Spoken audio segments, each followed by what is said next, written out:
Hi everyone, and hopefully Jim. We're back on the subject of the tailstock with a dial indicator mounted on your carriage so that you can then use your DRO to set your drill depth. And Tangent Jim, that's his channel name, he's got a couple videos about the attachment to the tailstock quill or spindle so that you can get a pointer out towards a dial indicator. And his is a very nice part, I must say. And in a lot of circumstances, it will work for what people are doing. My lathe, both of the lathes I work on, the way that the tool post sort of interferes with the area near the chuck when I'm doing drilling. Some of the operations I use the Albrecht chuck for, but not many of them. Most of them I do straight with Morse taper adapters. And here's a bit of a selection of some of the tooling that's used on some of it on a regular basis and some of it almost never. So the go-to center drill, that thing gets a lot of work. Smaller drills, that they're always on the go. I very rarely use either of these two Jacobs chucks, but it can happen. This one, of course, is a fairly girthy chuck body, so I think this is in fact larger than the spindle diameter, whereas everything else is smaller than the spindle, so I can always just indicate against the spindle end. And then, of course, there's various drills for various operations, all of which get used from time to time.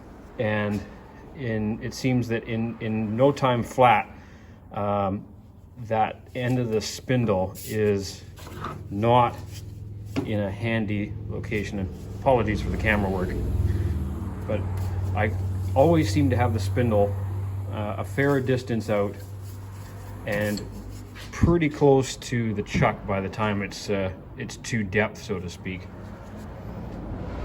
And so that puts it in a location where the tool post completely interferes with being able to use a pointer that would be somewhat rigidly attached to the spindle there, or quill.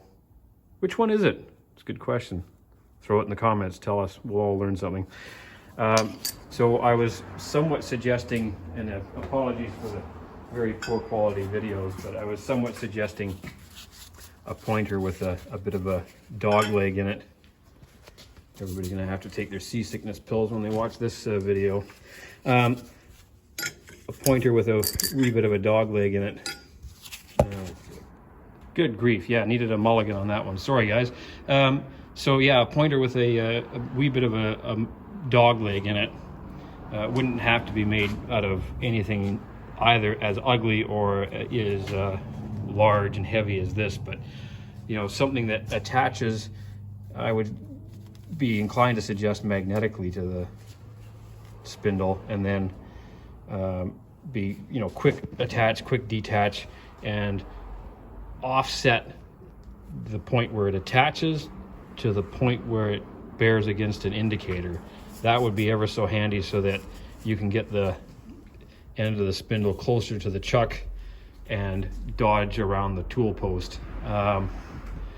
It always seems like there's 100 things going on and you never have enough time, so the ability to be able to remove it from a magnet, I would suggest something like that with rare earth magnets that would then just attach, or the sort of Indicol clamp, which would slip over, you'd probably have to slip it over the smaller side and then just tighten a thumb screw to attach it. That would be handy. I'm not quite so fond of the idea of a full-on collar that you have to slide over and then attach first. You'd have to always sort of remember to have that on, first on, last off sort of thing, whereas if it can be midline attachable, so to speak, we can just throw it on there any old time. You start into a job and you think, oh, well, don't need it, and then realize, yeah, you do. You can slap it on there while you've still got your tooling you know, still installed, or at least you don't have to withdraw the tailstock away from the work to get the indicator pointer attachment installed. Version 3, Jim, it's going to be awesome. You got to come up with it. Or maybe somebody else can come up with it. Anybody got any bright ideas about this, the tailstock indicator adapter? It'd be pretty cool if we can come up with something that that we could either build ourselves, or maybe somebody could market it. Not I, but anybody else wants it, they are welcome to it.